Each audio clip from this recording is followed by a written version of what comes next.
दोस्तों कहते हैं ना, कभी कभी सबसे बड़ा दर्द ही सबसे बड़ी ताकत बन जाता है। आज की कहानी ऐसे ही एक लड़के की है जिसने कचरे में पलकर भी अपनी जिंदगी की खुशबू दुनिया में फैला दी। शहर की एक गंदी झुग्गी में 10 साल का लड़का रहता था। नाम था राजू। उसका घर क्या था, बस 4 लकड़ियों पर तनी टीन की छत और नीचे प्लास्टिक के पर्दे। पिता कब छोड़कर चले गए किसी को पता नहीं। माँ घरों में बर्तन धोती थी ताकि 2 वक्त की रोटी का जुगाड़ हो सके। हर सुबह राजू पुराने कपड़ों में अपनी माँ के साथ निकल जाता। माँ बर्तन धोती और राजू पास के कचरे के ढेर में कुछ बेचने लायक चीजें ढूंढता। कभी टूटी बोतलें, कभी रद्दी, कभी कबाड़। उसे यही रोजगार था, यही खेल था, यही जिंदगी। लेकिन राजू को सबसे ज्यादा खींच तब होती जब वो उसी रास्ते से गुजरते बच्चों को स्कूल के यूनिफॉर्म में हंसते बोलते देखता।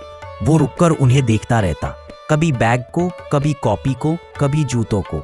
वो सोचता, काश मैं भी स्कूल जा पाता, लेकिन उसके पास ना फीस थी ना किताबें। एक दिन जब वो कचरे में खोजबीन कर रहा था तो उसे एक पुरानी आधी फटी किताब मिली।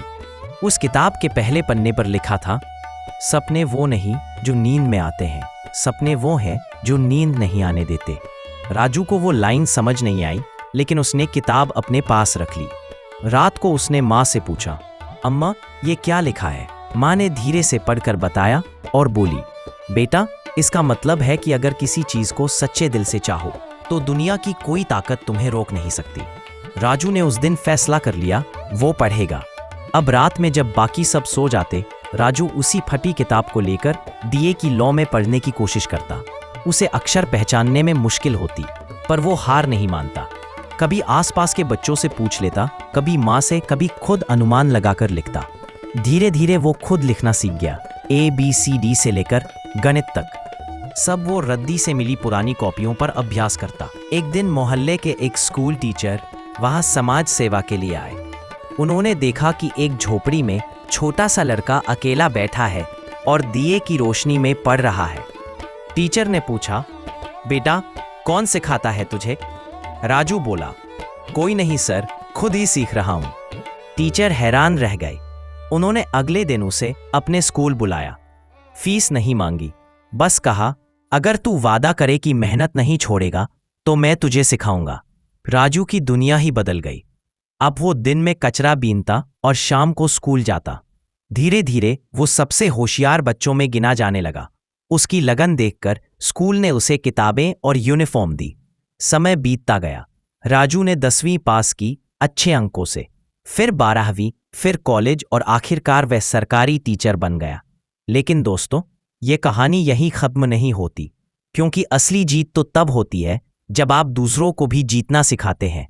राजू ने अपनी पहली सैलरी ली और उसी झुग्गी में लौट गया जहां से वो निकला था। वहां आज भी बच्चे कचरे में खेल रहे थे। उन्हें देखकर राजू के दिल में चुभन हुई।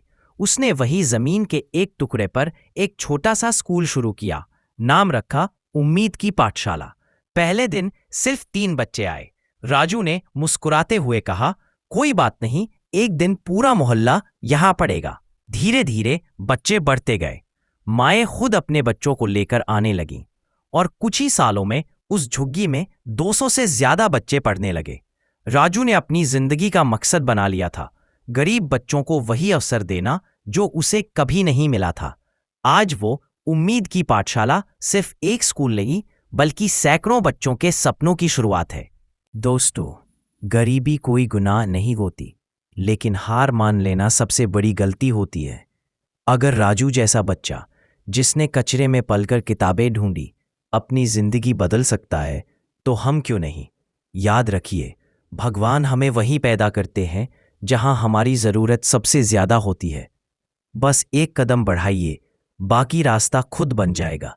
अगर यह कहानी आपके दिल को छू गई हो तो कमेंट में जरूर लिखिए, मैं हार नहीं मानूंगा। और ऐसे ही दिल को छू जाने वाली कहानियां सुनने के लिए ज्ञान की दुनिया YouTube चैनल को सब्सक्राइब करना ना भूलें, क्योंकि यह चैनल सिर्फ कहानियां नहीं सुनाता, बल्कि जिंदगी बदलने का हौसला देता है।